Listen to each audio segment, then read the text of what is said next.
Hey, everybody. Welcome to the GMI Rocket Show.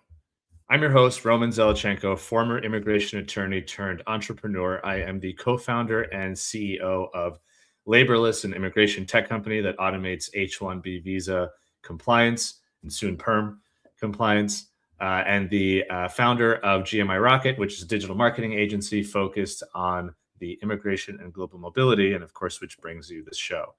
I'm very excited today for our guest, who's also a local New Yorker. I often talk to people all over the world or all over the US.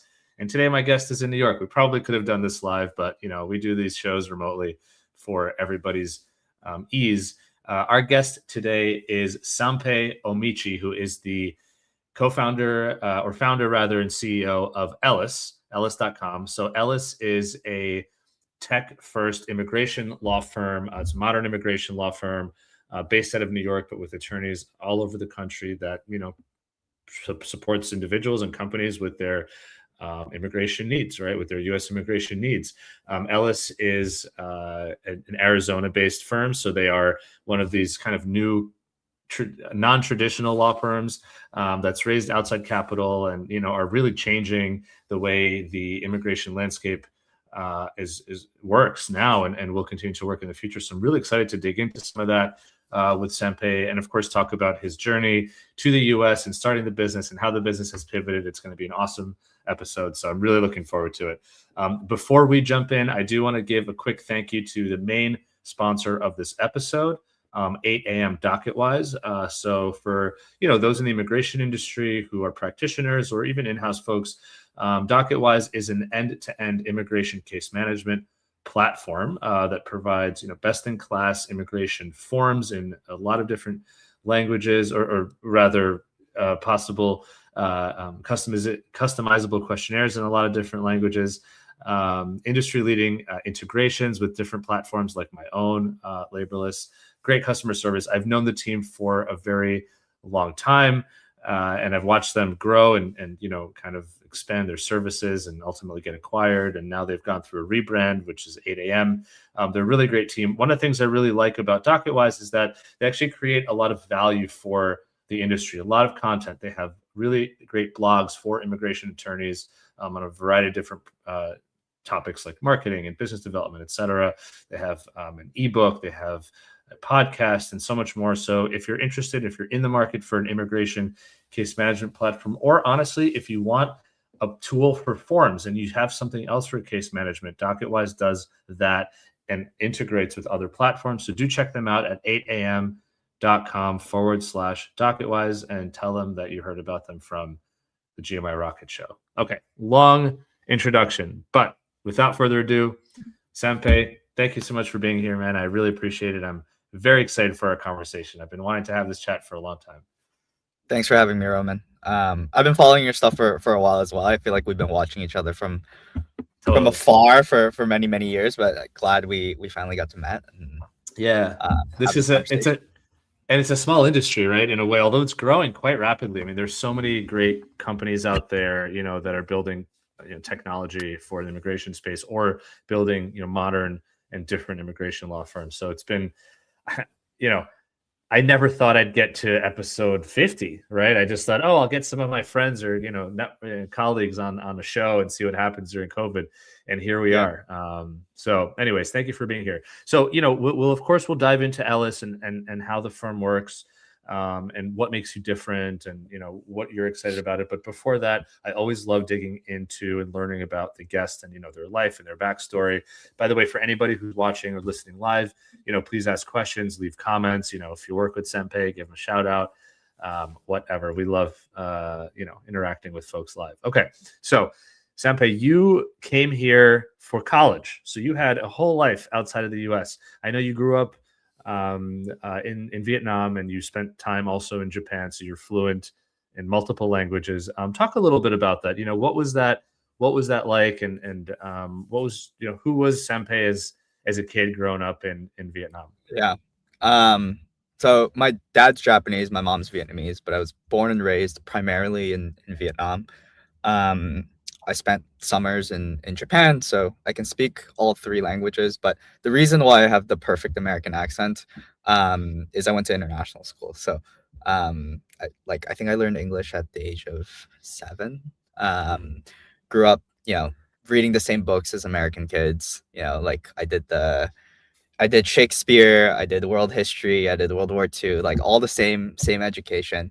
Our school had the IB program, so International Baccalaureate program, which is pretty common amongst like international schools abroad and also like European schools. So that was kind of my upbringing. It confuses a lot of people, but I moved to the U.S. when I was 17 to start college at Babson College in Boston. When you so we'll obviously get to that, but Yeah, just to kind of just to because I'm curious, right? I always when I hear about people growing up in yeah, other world and attending international schools, where were the other kids from? Were they were they just locals like you whose parents wanted to send them to a school like that? Did you have people whose families were from all over the world and were living in Vietnam for business or government reasons or something? I want to say like a third of the kids were like local Vietnamese kids who where their parents wanted to send them to international school for whatever reason, get an American education. Um, the other 2/3, I would say, were ex kids of expats and Mm, diplomats. So like think um, the president of Pfizer, right? Pfizer Asia, mm, gets sent to Vietnam to build out their manufacturing. Their kids would go to my school. So that's kind of like the environment I was surrounded in. It was very, very international. I had friends from Philippines, Malaysia, France, Japan, Korea, um, and it was kind of like a mishmash of cultures. I viscerally remember like one day a year we had this thing called International Day, and like mm. you would kind of group up with your like where you were from, and you would just like make some food, dress in your kind of cultural clothes, and then like kids would go around. It's kind of like a fair almost. Um, yeah, so like there's a lot of like that type of stuff. Um, and you kind of get you learn how to be tolerant Mm, and like acclimating to different cultures at a very, very young age. Because it's just like what you grow up with. It's like, the right. crush that you have is from a different country, or like, your best friend is like, has a different cultural norm at home, and you just like Yeah. get used to it. That's Vietnam also has a huge French influence, given the French colonization. And then there's also a huge Russian influence, hmm. because of um, like my parents' generation, roughly, basically the top 1% of students were shipped off to Russia to kind of Hmm. like learn their ways of country building, and then basically all of the top students at the time came back to Vietnam and started industry. So, Oh, wow. like the noodle brands, like the company that makes the bricks, the companies that make the roads, right? All of those people were educated in Russia, and so hence like a lot of the Vietnamese kids at my school even like spent some time in Russia at one point, and so there's like a French influence, Russian influence, and then like international influence. Um, it's So pretty fascinating. interesting. Yeah, Yeah. looking Was this backwards, it's pretty interesting. was the school did the school sort of, tell students to be tolerant? Because I can imagine, you're a kid and you just act how people what you see or what you learn. Did the school make it clear that look, everyone's from a different place and so, or no, it was just a natural I thing? I never remember having that conversation. Hmm. Actually, it was just kind of like just like regular school things, Yeah. like some there's like don't bully each other, Right. like Right. or like yeah, just like regular kids stuff. Yeah. And I think this was kind of Fascinating. just more of like an undertone that Mhm. just like was never discussed. And maybe Um, also look, if it's almost basic survival instincts, right? If you want to make friends and keep friends, you sort of have to be tolerant in an yeah. environment like that. My graduating class was Yeah. also like not that big. We were like 80 per class. So you kind of get to know everyone. And Mm. once you hit puberty with, your 60 close people, it's just like, okay, you're just like, yeah, and I keep in touch with a lot of them till this day. Henry, who is our head of operations at Ellis, I've known him since I was 8 years old. I went to 3rd grade with him through 12th grade. Wow. He also lives with me now, so he's my roommate.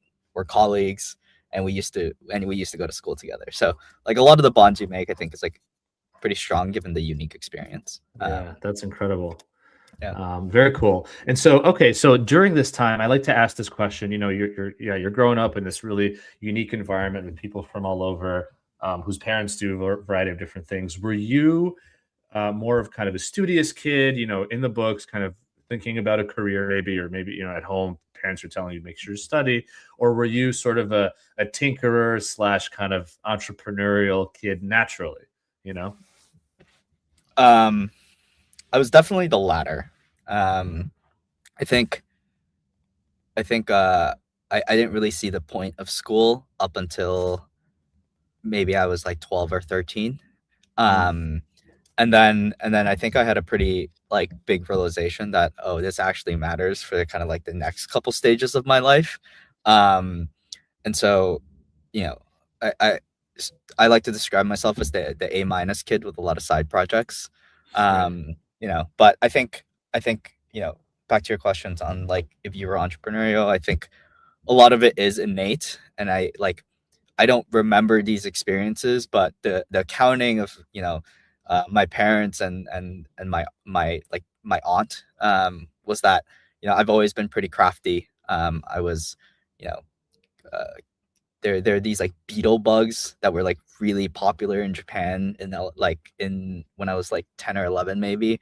And so I would like go and catch them on the weekends and then sell them to my friends to like raise as pets like at Wow. school during on the playground. So I was kind of always doing these types of things. I ran the Minecraft server for my middle school.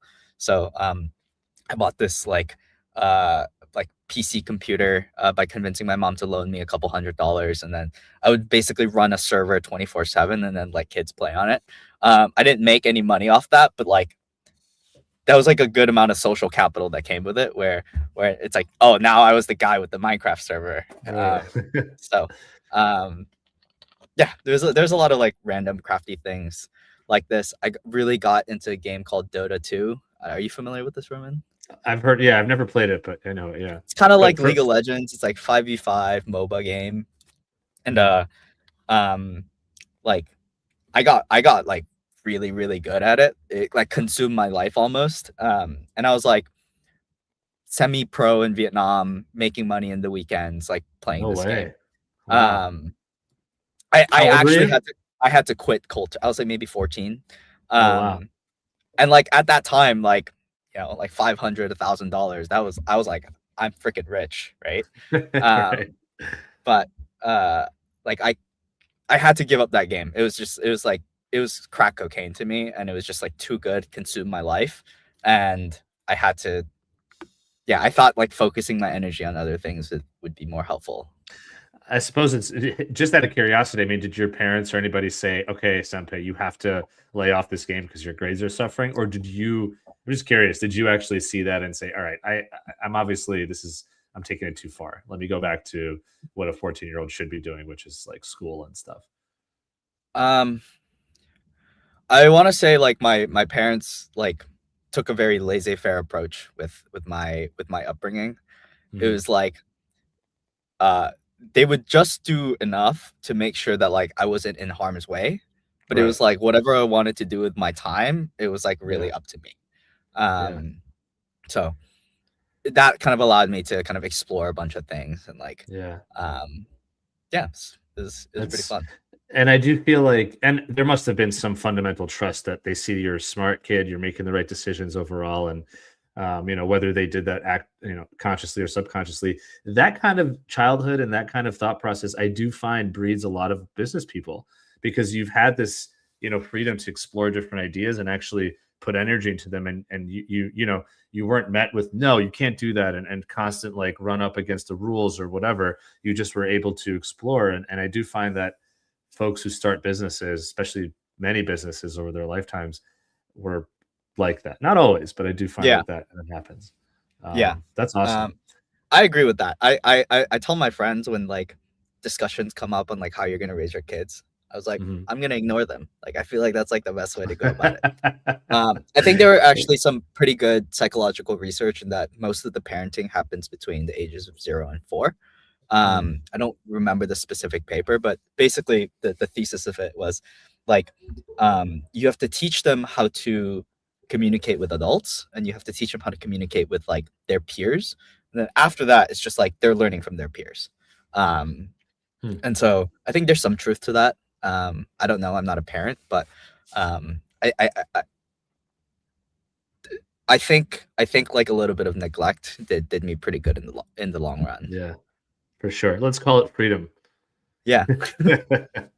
Awesome. So, okay, so you've got this sort of upbringing where you're doing well enough in school, obviously, but you're focusing on some other things, projects, games, etc. And it does feel like everything you do, you do it to a degree that provides value, either for yourself as a gamer, or selling beetles or running a Minecraft server. Like if it wasn't working, people wouldn't play on your Minecraft server. You took the responsibility on and did that. So you graduate high school, and as you mentioned earlier, you end up coming to the U.S. for college. You go to Babson College. What was your thought process? I mean, at this point, you've grown up in this sort of, yes, in Vietnam and Japan as well, but you are around this Americanized Western education. Did you know for sure you wanted to attend university outside of, in the U.S. or elsewhere, or kind of what was your thought process there, if you remember? Um, I think my thought process was, one, I wanted to be in an English speaking country, Hmm. and two, I either wanted to be a physicist or an entrepreneur. Those were kind of like the Okay. only two paths for me. So junior year of high school, I did a program in special relativity, which is like the precursor to Einstein's like general relativity in the UK.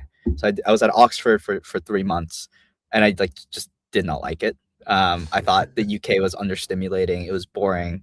Um, Not to bash on anyone from the UK, but Right. I thought it wasn't the right fit for me.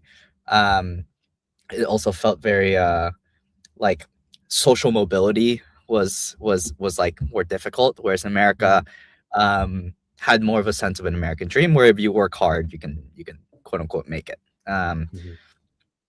Mhm. So between UK and US, I tried out UK, didn't like it. Process of elimination. We're going on America. Um, and so I was talking to a bunch of teachers at my school and like what schools I should apply to, the typical college process. And I spoke to my econ professor who, uh, went to Harvard, spent time in Boston, and she basically told me, "Hey, you seem pretty entrepreneurial. You should apply to the school called Babson College. They have, the number one rated entrepreneurship program in the U.S.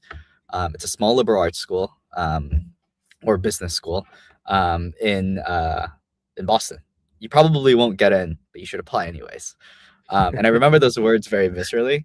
Um, so I applied ED. I kind of like threw my weight behind the entire application. Mm. I basically did not pay attention to anything else. I think I applied to like one or two more schools. I can't even remember at this point. But I didn't really have a plan B. Um, and then I got in, and then packed two bags and went to Boston. And that's kind of how life in America started. That's awesome. It's so great that happened, but hearing you tell that story makes me kind of it makes me sad to think that a counselor would say that to a student, to say, yeah, I mean, you're not going to get in. I mean, instead of trying to help you figure out how to get in.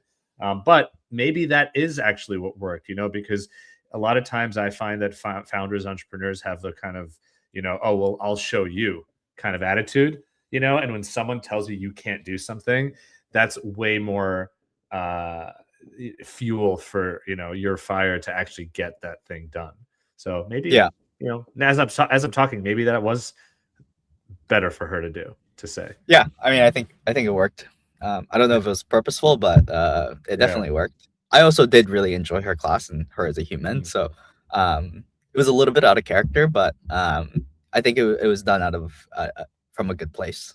Sure, of course. So Yeah. okay, so great. You arrived, or you are obviously, you applied, you got into this college, but Yeah, you grew up in America. You sound like you grew up, here in New York or in Boston or in California or whatever. But obviously, you're not a U.S. citizen, right? So, Yeah, so you do have to go through working the on it. U.S. Working on Working it. on it. That's right. And Working you're on in it. you're in a field where luckily you have all the best people right at your fingertips. Yeah. But at the time, you obviously have to come here as a foreign student, right? An international student. What was that process like? I mean, you obviously came here eventually as an F1 visa, but what do you remember about that process? Was it pretty seamless as a student? Was that your first run up against quote unquote, the challenges of US immigration, et cetera? Yeah. So I don't remember the specific details of it. But I can tell you like how I felt.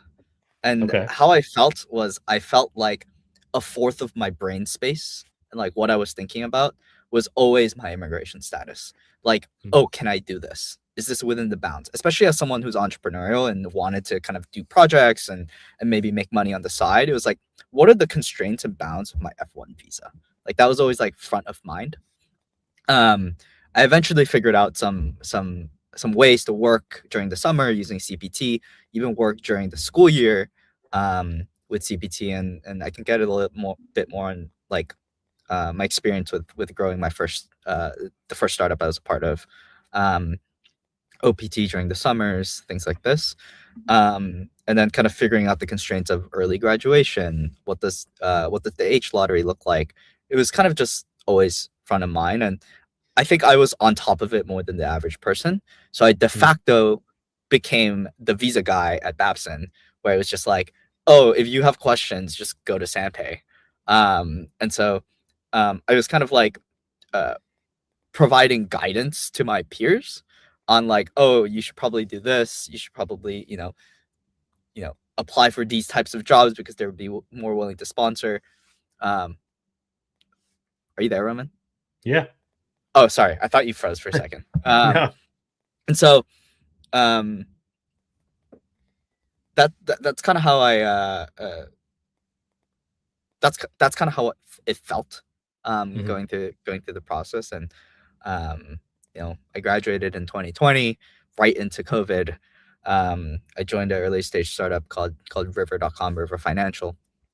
um, I was part of the team throughout college, and then Mhm. obviously I joined them full time post graduation. I had 1 year of OPT. I did not qualify for the STEM extension because of the nature of my degree. Babson did make their degree STEM the year after I left, which is unfortunate, but Yes. how the cards fell. Um, I ran some like just the basic odds of the H1B lottery. I believe that year it was about 28%. Mhm. Um, did not get it, so had to come up with an alternate plan, which is how I ended up here today. And one thing to note there, especially as you said that Babson ended up making it a STEM program, it just kind of the arbitrary nature of all this stuff, right? I mean, and the fact that you graduated with a Bachelor of Science in Mhm. Business Administration, which it's like. And by the way, you said you graduated early, right? You said you looked at early graduation. Yeah, so I did 3 years instead of four. Thought I'd Hmm. save my mom some cash. Right. Um, and so like I had the credits. I took a bunch of AP and IB classes in college. After I started taking school seriously, I think I came Right. in with like a year of credit. So it was pretty straightforward for me to graduate a year early.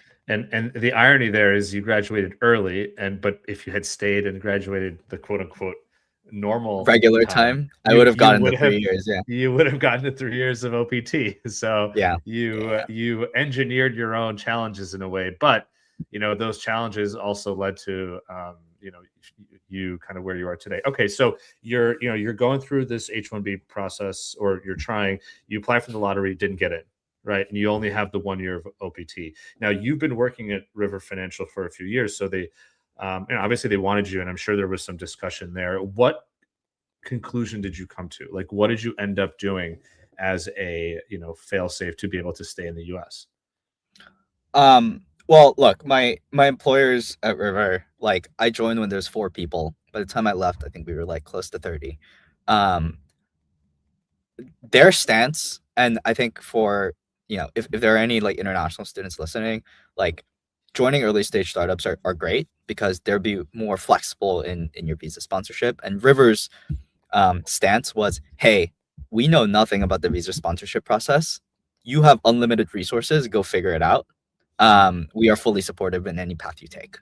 The issue there was like there was no path. I wasn't familiar with day one CPT. Not that I probably wouldn't have pursued that path anyways. But it's just like these things weren't front of mind for me at that time. So essentially the conclusion I came to was, hey, I knew I wanted to start a company down the line, maybe in my late 20s, early 30s. But it kind of accelerated my timeline. So the brilliant plan that I came up with in my head was, hey, let's just leave River, start a company, get an O1, and then figure it out. That was kind of the thought process. So I left the company. I incorporated a startup, Ellis now. And the idea was, hey, like, what problem do I want to tackle in the world? And I think I got this advice from Alex. Alex is the founder and CEO of River. Is like, just tackle something that like a problem that you've faced before. And I was like, this immigration thing kind of sucks. Like personally, like it was very difficult for me, and it's bounded and controlled by laws and the U.S. government. But I thought that's where I would focus my energy. Raised $1 million pre-seed from existing investors from River, and I applied for kind of two statuses. I applied for the O1, which obviously has premium processing, and then I applied for the international entrepreneurial parole. That was, I think, at the time I applied, was like 1 or 2 months new.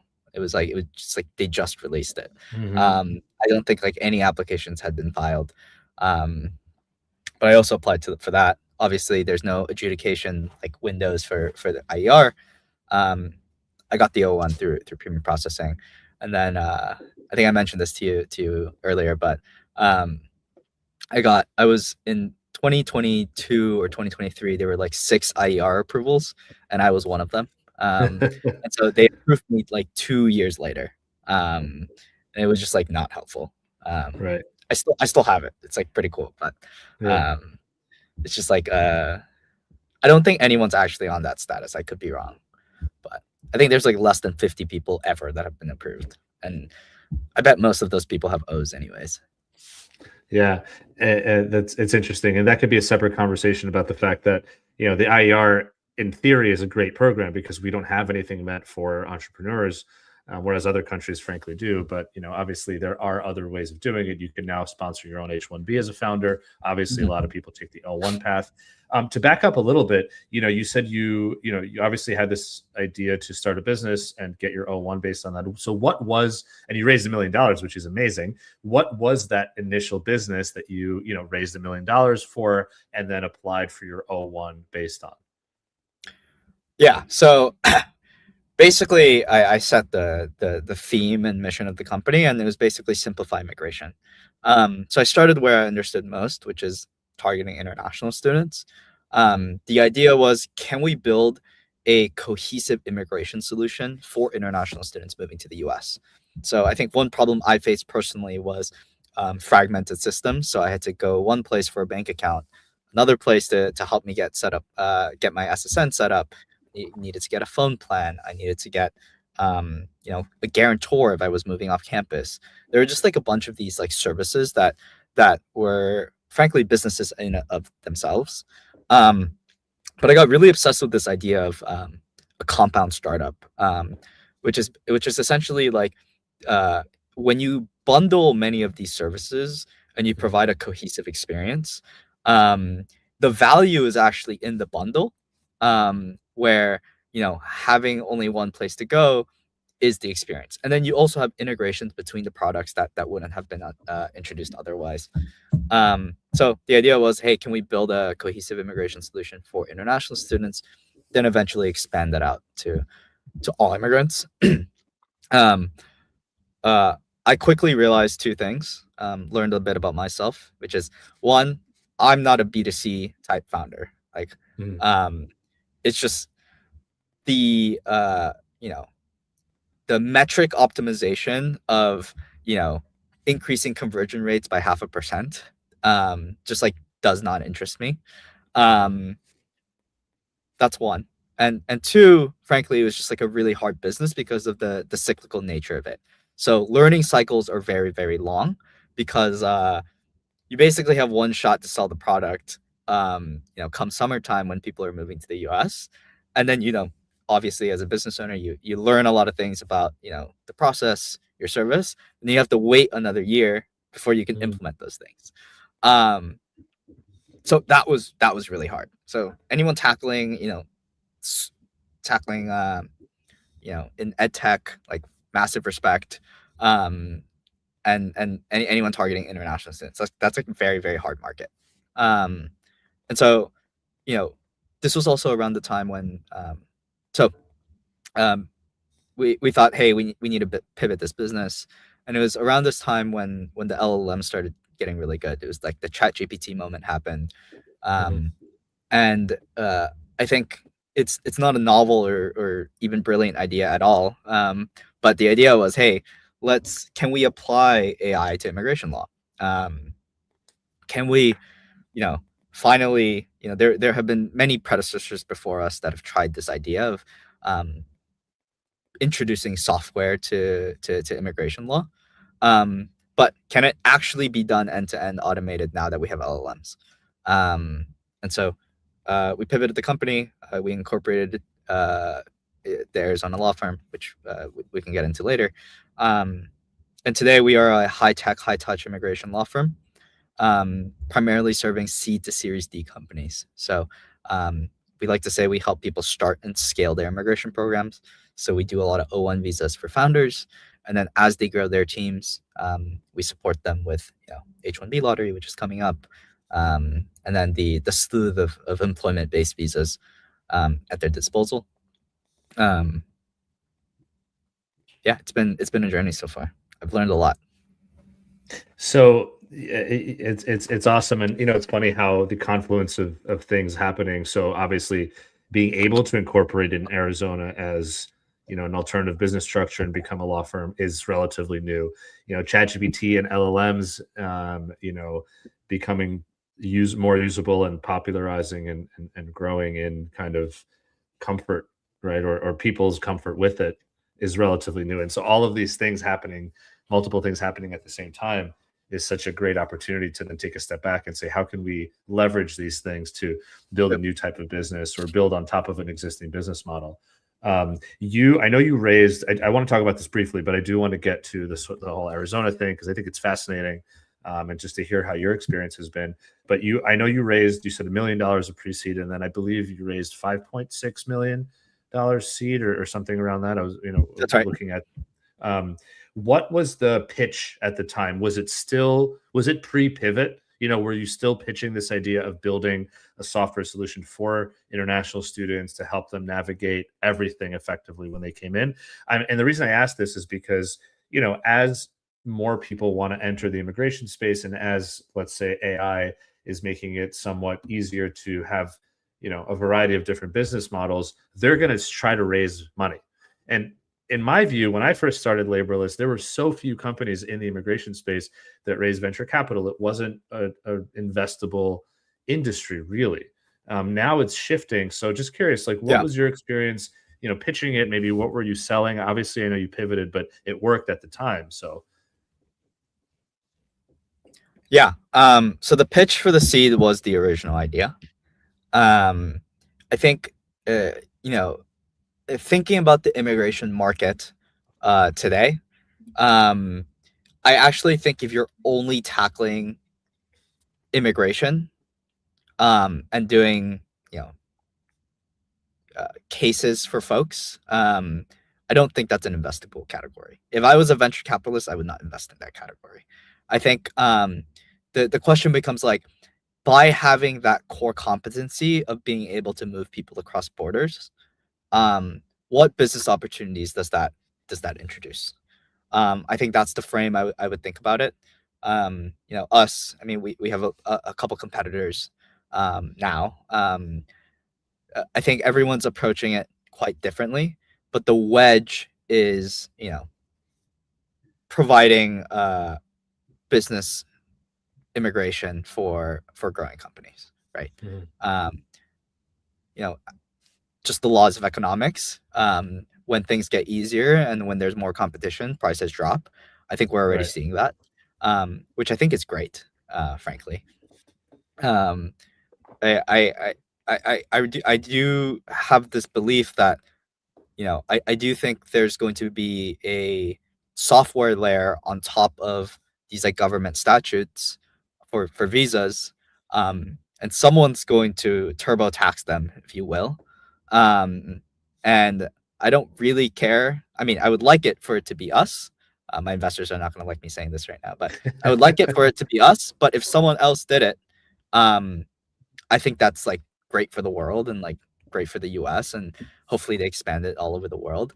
Um, I mean, like imagine a world where you can essentially just uh, chat with a phone number, and it understands you and your entire immigration history, and it could just get you visas everywhere.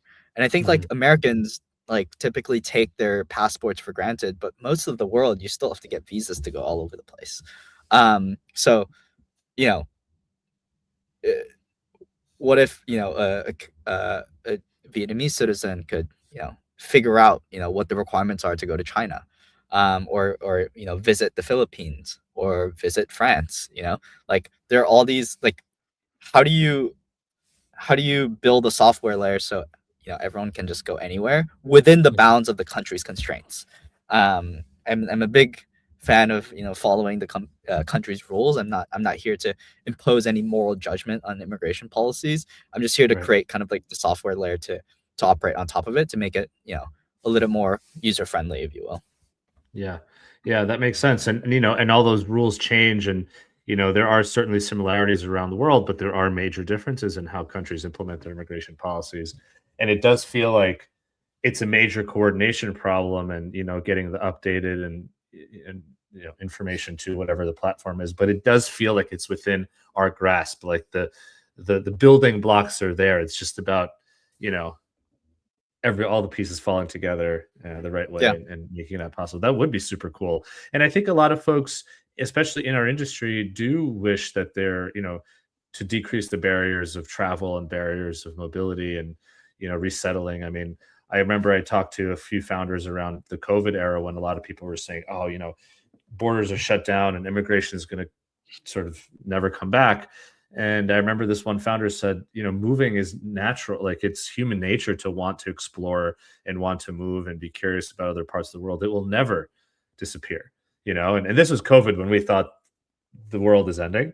yeah. And I'm not trying to downplay the, difficulties and challenges of COVID, but the idea is that we did come back, after borders opened. And here we are today with immigration continuing to be on the rise. So I would love to see that world as well.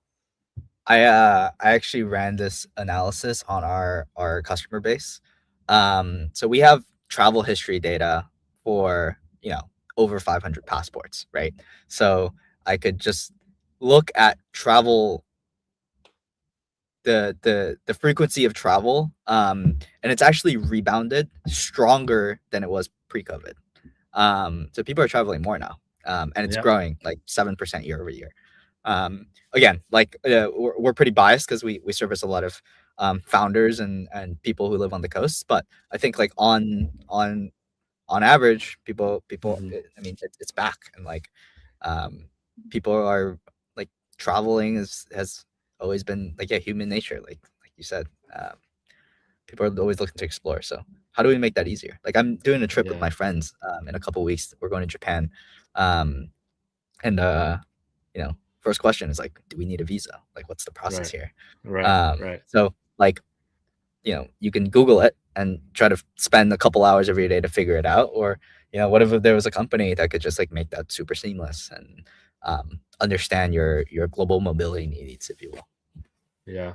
I love it. Okay, so before we jump into what Ellis is and how it works today, just want to take a quick pause. I do want to say thank you to the second sponsor of the show, which is Lex Reception. So, for those who don't know, Lex Reception is a legal intake, reception, and client support service. So, from answering phone calls and messages in real time to scheduling appointments, Lex Reception does provide immigration law firms with 24/7 legal answering specialists that are focused on that law firm, that have the script for that law firm, that are specialized in that law firm's clientele, so that the firm doesn't ever have to miss a call from a client or prospect ever again. And those folks can actually proactively reach out. So if you have, let's say, a form on your website that prospects are filling out, and then now you have a database of individuals who are waiting to hear from you, instead of you worrying about freeing up your time from casework and reaching back out to them, Lex Reception can help you proactively reach out to these folks. Lex Reception has a ton of integrations, and so they can fit neatly within your tech stack. So you can track everything they're doing within your dashboards and kind of have all that data in one place. So check them out if you're, again, a law firm interested in Lex Reception. They are offering $250 off your first month of service if you go to them through the GMI Rocket Show. So just check them out. There's a link in the show notes, and learn about them. And again, if you're interested, try them out for a month. You get the discount, and hopefully they will make your firm even better. So thank you, Lex Reception. Appreciate your support for the show, and check them out. Okay, so you've built this company. You've raised a bunch of money. You've realized, okay, this isn't actually the way to go. We've got to pivot this a little bit and build something that will support B2B, so a law firm that will support businesses rather than kind of a business for international students. So you mentioned you incorporated in Arizona, and so you guys are an Arizona law firm, which to folks who are maybe don't know much about the industry, well, why would that matter? Well, immigration is a federal practice, and so you can be a law firm in any part of the country and support clients in any other part of the country, or frankly around the world. But there are still state rules, and Arizona is one of these states that allows companies to register as law firms and in short, receive outside capital, which your company already has had at that time, outside capital, so outside investors. What's that process been like? And sort of, as we get into what Ellis does and how it works, I mean, it's a law firm. So fundamentally, you're providing a service where you help companies with their immigration program. First, let's say the founder with their O1, and then as they grow, you help them build their mobility program. How does being an Arizona-based law firm with this sort of somewhat different structure, how do you think it's different? Where are the benefits, maybe where are the pitfalls, et cetera? Yeah, I mean, the way I think about it is like, figure out what you want to build, and then figure out how to make it work and legal. Where we decided where we wanted to go post pivot was we wanted to build a full stack immigration law firm, and that's very reflective in kind of the team that we have as well. So our offices we're in person, we're in Williamsburg. Half our team, lawyers and paralegals, the other half, software engineers, product designers, product managers.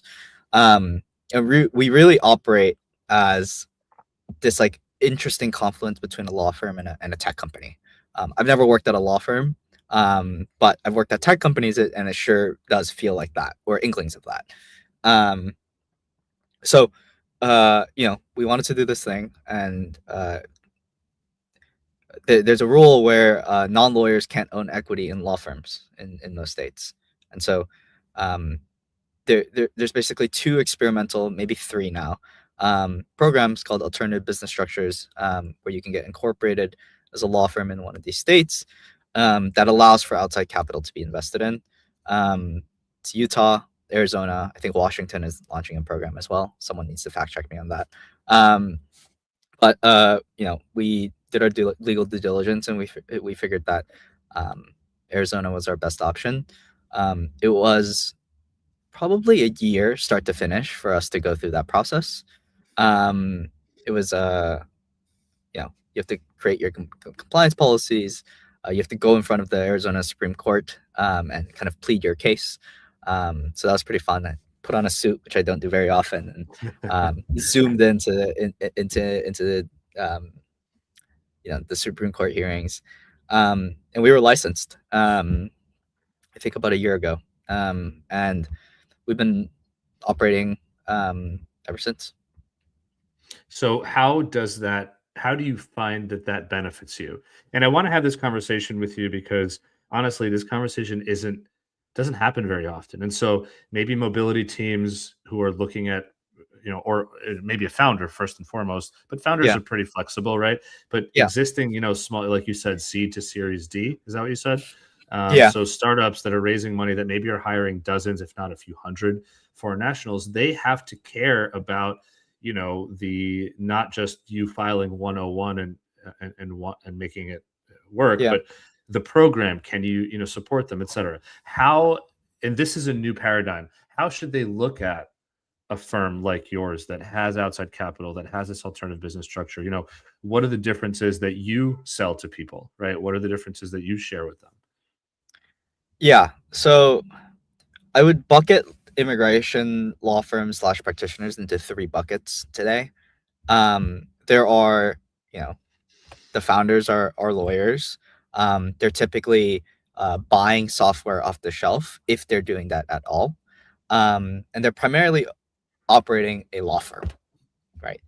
And then there are one or two, including us, providers that have taken the route of compliance, and making sure that they are, licensed in the right way, hiring attorneys.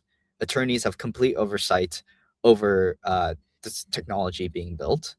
Um, and there are clear delineations and rules between who can and who can't provide legal advice to a client. Um, that's why we got licensed for an Arizona law firm. And then there's this third category of form preparation software services, where they kind of market themselves as they are providing the service, but in the back end they're kind of routing a bunch of these cases to um, independent attorneys, where they're a form filling service or something like this. Um, I didn't want to take that approach. I think that you know having lawyers in house, and then having attorneys sit next to our software engineers like we have here, just increases the feedback loop cycles a lot better, and you just end up building um, frankly more compliant and better software. Um, so that's kind of why we did it. So we can operate as a law firm. And where do you think the benefits lie with a company working with a firm like Ellis that, as you said, you have outside capital and therefore what? You have better technology, like you can spend more money. I mean, for example, I know you guys Yeah, have a money back guarantee under some cases. I mean, that's a new thing. Most law yeah, firms do not do that because I did the work and I get paid for the work I did. There's no guarantee on what the government does.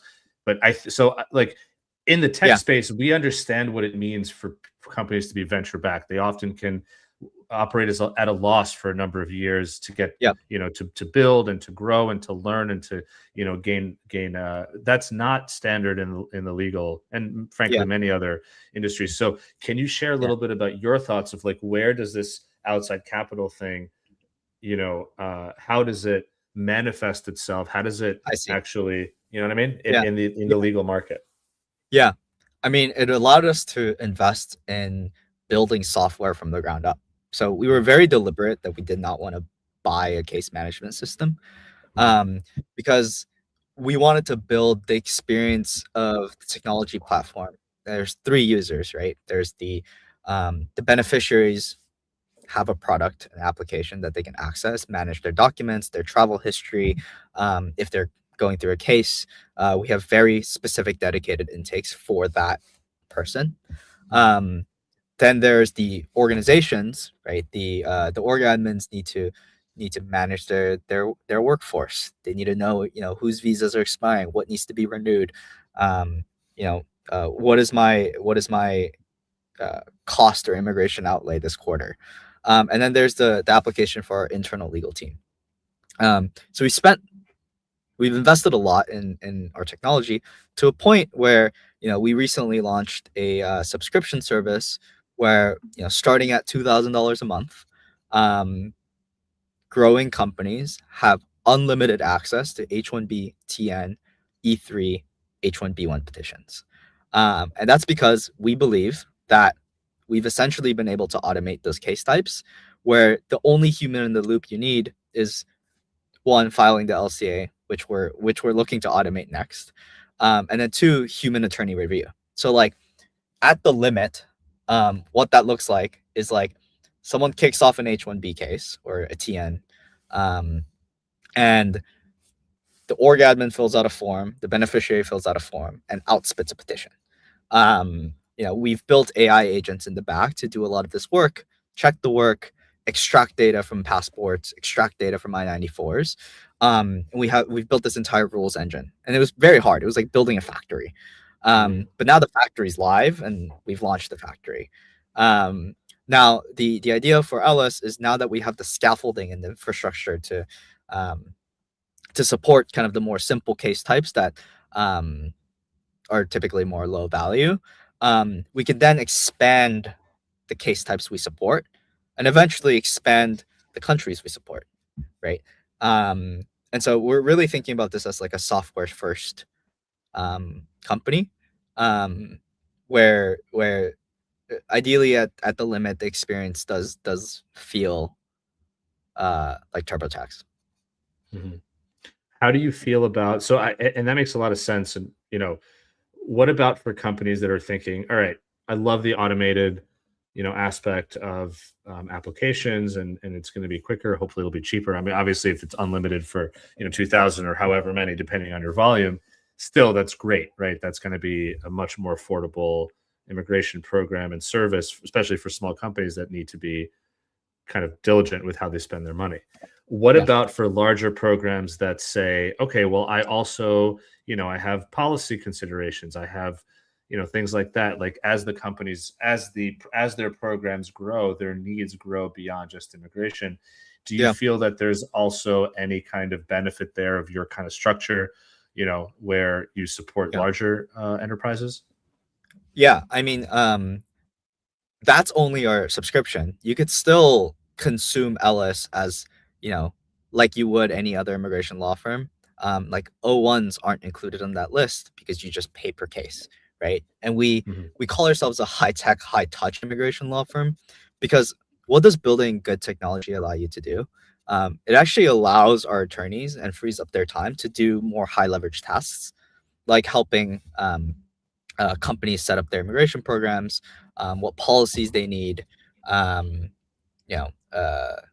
then also even just like, frankly, just being a therapist to a lot of the beneficiaries. Like immigration in Trump 2.0 is like pretty scary. I can go into the details of that if you'd like, but it kind of removes the need for doing quote unquote grunt work for a lot of these cases. Yeah. And of course, that's the idea. I mean, I'll tell you what, I mean, part of the reason I started Laborless is because when I was practicing as an immigration attorney, I focused on high volume H-1B visas, right? And I had to support my clients with their LCA compliance and their public access files and all that.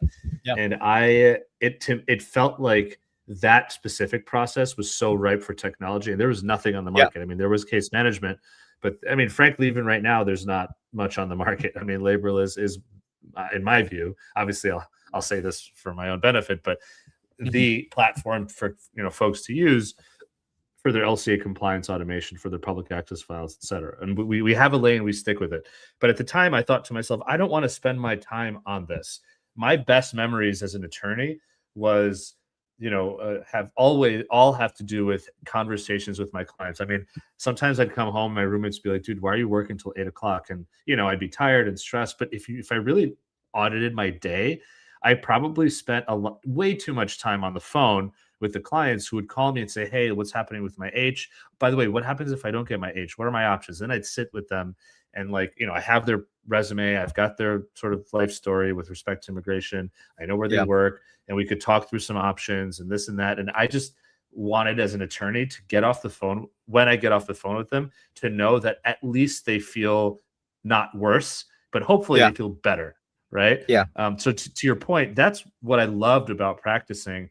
And then sure, after I got off the phone and I'm just feeling grateful that I get to do this work, I look at my desk and I'm like, oh my God, I've got all this paperwork I got to do. Or, I look at my computer and I've got all these files I need to review, or, cover letters I need to edit or whatnot. So Yeah. I totally, I know that I'm just sort of, agreeing with what you're saying with an anecdote where, the idea of removing the grunt work and working with clients. I mean, that's it's a standard line, right? That we Yeah. use in the Yeah. technology, in the SaaS space for migration, but I Yeah. believe it's true because I've lived it, Yeah. so. Yeah. Yeah. I mean, even like sending an email when a case receives an RFE, or sending an email when a case gets Right. approved, right? Like, we've automated a lot of that. These tasks that take 30 seconds, 1 minute, context switching out of your day, like, it's just fully automated, and it's end to end. So we have direct access to the USCIS API. We're getting lifetime notifications. I think, like, if you had to boil Ellis down into like a philosophy, and you can ask anyone on my team this, like, we really try to simplify. So how do you simplify this complex immigration process as soon as possible, as well as possible? We're investing some dollars into like injecting education directly into our platform. So let's say someone goes through an H-1B process for the first time. They have a question like, what is LCA, right? There'll be like an explainer video that you can click, and there's like a 30-second video of an attorney explaining what an LCA is, injecting kind of education directly into the product. So simplification is like one core tenet that we have. And then second is transparency. Like, we tell you, if you go on our website, like, we're probably one of the only firms that list our prices fully outright. Like, this is exactly what you're going to pay. If you don't get an approval, we'll refund your entire legal fees back to you. It's like a very like, here's the deal, you want it or you don't. And yeah, I mean, like, we keep people updated throughout the process. We'll know about the RFE before you do. We'll know about the denial before you do. We'll know about the approval before you do, because like, we just have lifetime access to all this stuff.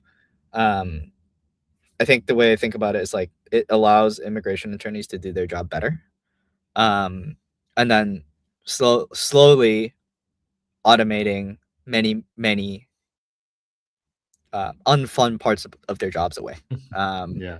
And as AI gets better, and you're building specific workflows for a specific use case, like, you can just scale your time in a non-linear way, and it's just beneficial for everyone, because then costs go down, and it's pretty sweet. We've already kind of seen the beginning innings of that. So, and also enjoyment goes up as a practitioner, and your longevity goes up, and the sustainability of you being, not stressing out, not burning out. I got a couple more questions. First of all, sure. Who are your target? Like, you're on the show right now, you're sharing about the business and about the firm. Who do you want to hear about this? Is it, customers? So, those founders or companies? Is it attorneys or staff, in terms of you hiring or whatnot? Like, what are you interested in right now at the moment in terms of reach? Yeah. One is customers. So we're always looking to work with folks on kind of starting and scaling their immigration programs. We recently started doing some family-based cases as well. It's not our bread and butter, but again, once you have built the system, you can apply it to other case types as well. Right. And then second is we're always looking for talented people to join our team. So whether you're an attorney or paralegal and want to enjoy your work more and essentially automate most of the grunt work away, we're always looking to talk to folks as well. And this is, I mean, as you said, mostly employment based, but obviously, and even in employment based, someone's going to have a family member or spouse that needs immigration support. And so a lot of firms, even if they're a traditional law firm and handle employment based, they'll always end up doing some family based to support, their clients. Exactly. So what are you, I guess, as a maybe penultimate question here, What are you excited about going forward with Ellis? Like, what are you guys working on that you can share? Or, I know you just said you've kind of launched a subscription model, which is pretty huge. So what are you excited about for, this coming next, let's say 3 to 6 months Yeah. for 2026? In terms of, I'm very excited about like, I think the last year has been a lot about building the core infrastructure on, I like to call like the primitives of immigration. So how do you collect the right data and store that into structured data? So passports, I-94s, 797s, travel history. If you have all of those, you generally know what's going on with someone's immigration status. Obviously, there's like EAD cards and other stuff, but and so we have built the system to collect and store that information in the right place. Now it's about how do you add interesting automations on top of this. So now that you have the core infrastructure, like building these like minor products, it becomes very, very easy. I can give you an example of this. So since we're tracking everyone's travel history, we know what visa they hold, and we know what status they enter in on, because that's a thing on the I-94s. So we had a case where we got an L1B approved for someone, and they entered the country, 2 weeks later. But they entered in on ESTA, and our system caught that, sent them an automated email, say, hey, are you sure you meant to enter on ESTA? They were like, no. And we were able to communicate with CBP and get that resolved. So, these little checks that can only happen at scale at a software level have been very, very cool. That's one example. We've also launched this thing called Ellis AI, where if you're in the LLM world, it's like context is everything. Like the AI is smart, but it's only as smart as the information you give it. So if we have all of the information about a specific beneficiary, right, their entire immigration history, their resume, can we build a pseudo immigration lawyer that actually gives not legal advice, but some suggestions with a disclaimer on their immigration status?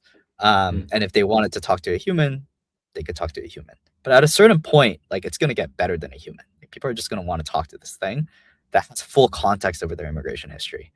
And so, now that we have all of that information in one place, you can start building these things on top of it. And it's quite cool to see. Like we have a FedEx integration, so you can track your petition. Like we can actually see, like our clients can see their petition on a map as they get delivered to Arizona. Right. We can also run analytics on, how long cases take. If you're sending it to Nebraska or Vermont, like what are the current processing times? What's more likely to get RFEs at different places? Like I'm very excited about like the data opportunities as we scale these things. We ran an analysis the other day on how quickly USCIS sends us mail. Kind of a black box, especially with the snowstorm in New York the other day. We got a bunch of mail delays, and our team had the idea, what if we just set up a satellite office in Arizona, like literally next to the USCIS center? Does mail get delivered faster? That's an experiment we're going to run, right? And like these are kind of the interesting things that I'm really excited to explore as a company. Yeah, that's cool. And I feel like taking action on those things may be even easier or more accessible for kind of a startup minded firm than not. Maybe, I don't know. I might be wrong about that, but that's really exciting. So as a last question, sure, this is maybe a little bit more personal for you as a founder, but as you continue to grow and scale the product and grow the business and the team, et cetera, right now today, what is some advice that you are listening to? Not that like you would give to your former self or whatnot, but what's advice that you're heeding now, like in this current stage of where you're at?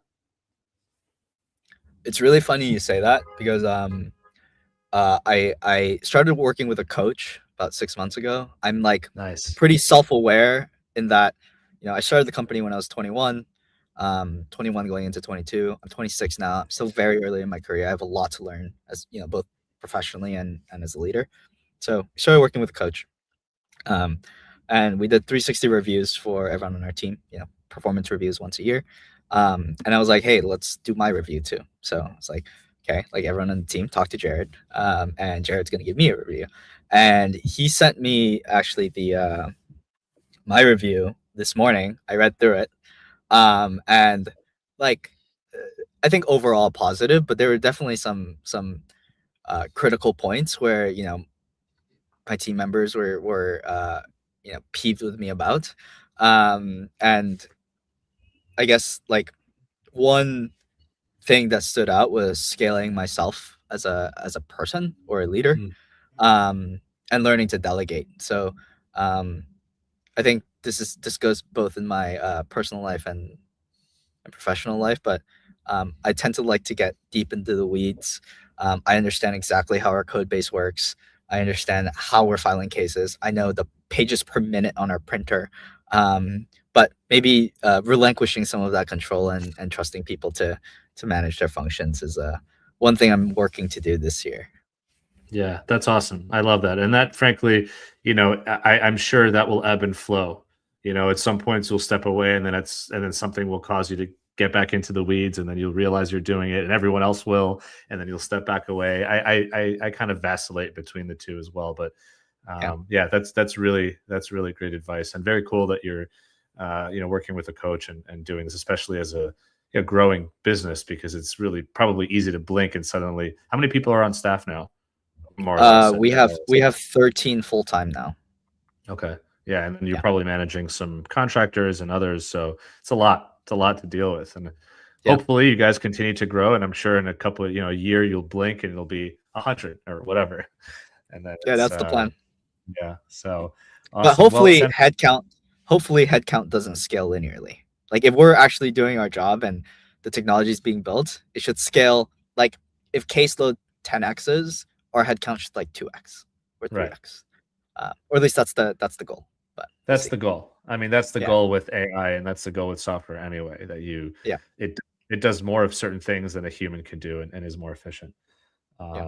That's really exciting. Well, Sampei, this has been an awesome conversation, and I appreciate you coming on and sharing your story and kind of the story of Ellis and what you guys are working on. It's very exciting. Where can people find you? Where can people connect with you? Yeah. You can email me at Sampei, SAMPEI, @ellis.com. And you can email me directly, or you can go on our website, ellis.com, and fill out the contact form. And I still look at all our emails, so I'll get back to you. That's probably something you can delegate. Yeah, probably. Nice. Well, thank you so much, man. I really appreciate it. I hope you stay warm and out of the freezing cold snow here in New York, because I'm here in New York as well. And I really appreciate you being here. So thank you. Thanks, Roman. Bye. Really interesting conversation, everybody. Thanks, folks, for jumping on and for being here.